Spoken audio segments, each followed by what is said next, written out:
প্রথমে দুই গাড়িকে ধাক্কা, এরপর পালাতে গিয়ে এক্সপ্রেসওয়ে রেলিংয়ে ধাক্কা লেগে উড়ে যায় বাসের ছাদ। ধরা পড়ার ভয়ে বাস ভর্তি যাত্রী নিয়ে বেপরোয়া গতিতে ছুটতে থাকে চালক। এভাবে 1-2 কিলোমিটার নয়, ছাদ ছাড়া বাসে আতঙ্কিত যাত্রী সহ পাড়ি দেন 5 কিলোমিটার। যাত্রীরা চালককে বাস থামাতে অনুরোধ করলেও তিনি তা উপেক্ষা করে ঢুকে পড়েন অন্ধকার গ্রামে। আতঙ্কে চলন্ত বাস থেকে লাফিয়ে নামতে গিয়ে আহত হন কয়েক যাত্রী।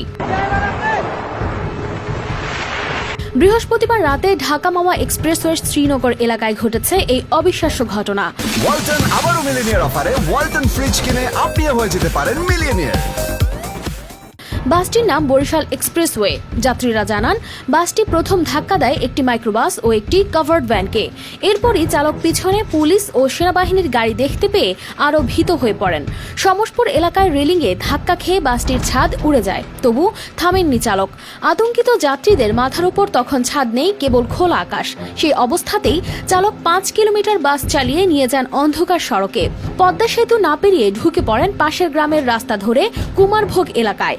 সেই সময় অনেক যাত্রী বাধ্য হয়ে চলন্ত বাস থেকে লাফিয়ে নামার চেষ্টা করেন বলে জানা যায়। তবে ছাদ উড়ে গেলেও বড় কোনো দুর্ঘটনা ঘটেনি বলে জানান Srinagar fire service. Kamarkhola railway ব্রিজের উপরে থেকে একটি বাসের ছাদ ভেঙে পড়েছে।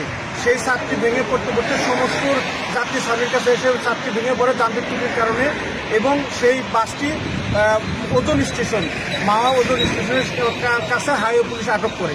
তবে এই ঘটনায় ছাদটাই শুধু ভেঙে পড়েছে, এরকম খুব বড় ধরনের কোনো কেউ আহত বা নিহত হয় নাই। বাসটিকে বর্তমানে পদ্মা সেতু উত্তর থানায় রাখা হয়েছে।